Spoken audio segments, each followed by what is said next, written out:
Between Friends Part 2. We're going to start right there at paragraph 57.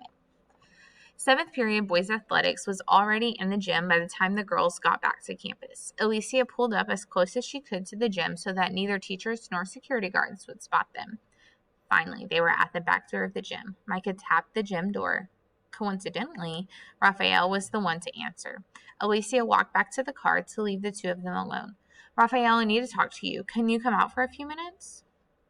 Raphael looked back into the gym to see if his coach had made it back from the office yet. Yeah, but we gotta make it quick. He placed the ball in the doorway to keep it from locking shut. Then he stepped outside to greet his friend. What's up? I'm pregnant. Raphael's mouth opened and his mind went blank. Pregnant? Yes, I'm pregnant. Remember Alicia's party? Yeah, he said, I remember that, but how could you be pregnant? Micah didn't know if he really wanted her to answer that or not. I just am. Right now? Micah didn't trip because she could barely believe it herself. Yes, this very moment. There is a baby inside of me, and it's mine and yours, Raphael. I am pregnant. Are you sure? He asked. Yes, I'm sure, she said, fumbling through her purse. I just took a test. No, he stopped her. I mean, are you sure it's mine? Micah raised her hand to slap him, but he caught it. I'm sorry, he said. I'm sorry, Micah. I really am. I know you better than that. Thank you. Well, he asked, looking back into the gym, what are you going to do? What do you mean, what am I going to do? The question is, what are we going to do? Look, I don't know. I thought you were on birth control or something, Micah. That's what you told me when we were going out last year. That was last year. This is now. I'm pregnant and we have to work this out. I'm not saying you got to be with me. We can still just be friends like we always have been. I just need to know if you're going to step up to your responsibilities and be a man. That word baby rang like a church bell in Raphael's ears. He panicked. I don't know about all of that, Micah. I got a lot riding on me right now. My mom don't want to hear about no baby. I've got a whole life ahead of me. I mean, I'll do what I can when I can, but I'm going to probably go to Syracuse next fall. I don't know. I just don't know. He seemed preoccupied now with what was going on in the gym. My coach is back. I gotta go. He picked up the basketball and ran back inside, letting the door slam in Micah's face. On the way home from school, Micah had been too upset to tell Alicia everything that happened out by the gym. But later that evening, she told her. What am I going to do now? Micah cried softly, trying not to alarm her mother. My mom will probably kick me out, and my little sister, she looks up to me so much. But this is your life, Micah, Alicia reminded her. Nobody is perfect. People make mistakes. That's just it, Micah interrupted her. I was a mistake. I know what it feels like to hear your mom reminisce about the good old days before you were born. I feel like being born was a big burden in her life. I feel like my being born was a big burden in her life, and if she could take it back, she would. I know you don't know anything about that, Alicia. I mean, your parents wanted you, but what if you weren't wanted? What if you were nothing but a mistake like me? And what if all you heard all your life was how things could have been so much better if you hadn't been born? Just because your mom said those things doesn't mean you have to say them to your child, Alicia told her. This is your baby. You can make it have a better life. Micah continued on as though she hadn't heard Alicia's positive comments. And what if you didn't have a daddy, Micah? How would that make you feel? Like if your dad didn't even care about you to write a card or send a letter? It makes you feel like crap, and that's what this baby's going to feel like with a father like Raphael. Well, Alicia reasoned, maybe Raphael was just saying the first thing that came to his mind. He'll probably be there for the baby. Probably isn't good enough, Micah made up her mind. I'm going to terminate this pregnancy. The sooner, the better. There's no use in bringing an unwanted person into this world. Raphael certainly doesn't have any problems looking out for his future. Why should I? What do you think? Alicia couldn't bite her tongue on this one. I'm going to be honest with you. I don't believe an abortion is the right thing to do. Wow, Micah laughed. We've been friends so long. I just knew you believed a woman should have a choice.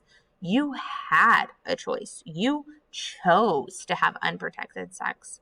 It's not like you're an angel, Alicia. Look, I'm not judging you. You asked, and I told you how I feel. Micah and Alicia debated the issue for a while, but neither would change her mind. They agreed to disagree. When Micah finished talking to Alicia, she decided to give Raphael a call and give him one last chance to prove himself. He obviously sent her straight to voicemail both times.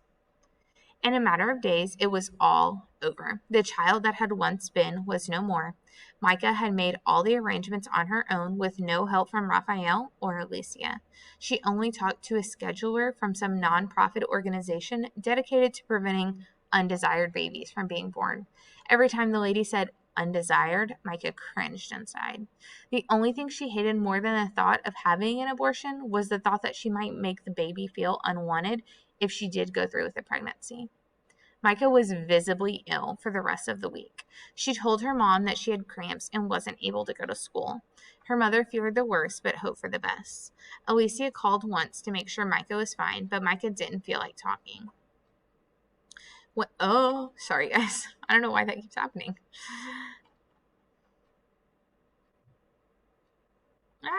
Where was I?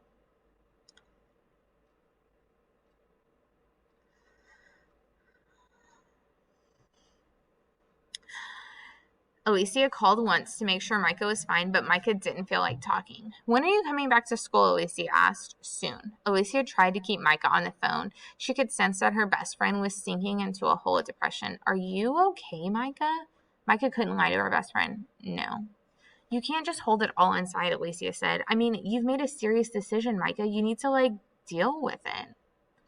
Micah poured her heart out. I thought I was dealing with it, but now I feel like traded one problem for another. What am I going to do now? Maybe you should go talk to a counselor or something, Alicia suggested.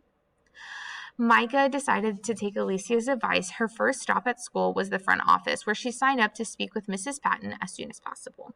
Already, Micah felt a little better about the prospect of getting back on track emotionally. When she got to first period, Raphael was waiting to see her in Mr. Goodman's class. Micah, he began, I need to talk to you. Micah ignored him and went to her seat. I'm serious, he said, following her. Just listen to me. There's nothing to talk about, Raphael, Micah admitted painfully. Wait, just listen, Raphael began his confession. I know that I said some pretty bad things to you last week. I'm sorry, I tripped, but now I'm okay with this. But Raphael, Micah started before he cut her off again before she could find the right way to tell him. Just hear me out, please. Raphael smiled and put his hand over her mouth in a friendly gesture. I've talked to my mom, and she was mad at first, but she's willing to help us in any way possible. This will be her first grandchild. She's actually kind of getting excited.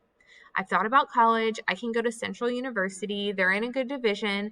That way I won't have to move far from home. And then I thought about me and you. He reached out to his pocket and pulled out a small red box. He opened it right before Micah's eyes. He pulled out a heart-shaped ring and held it for her to see. We've been friends for so long. I'm not saying I'm ready to get married or anything, but I do want us to have a good relationship. I bought this to say that I'm sorry for how I treated you the other day and that I'm glad to have you as the mother of my child, Raphael Jr. He laughed with dancing eyes. Raphael, Micah said, her eyes filling with tears. I'm not pregnant anymore. What are you talking about? He asked, puzzled. I went to the clinic and I had an... She couldn't even say the word. You had an abortion, he said, louder than he should have. Other students were listening now as the class filed in the few minutes just before the bell rang. You killed our baby? Mr. Goodman, who had been standing in the hallway encouraging the last few stragglers, poked his head into the classroom and told the class to settle down. Raphael's heart ached as he watched Micah put her head down on her desk and cry.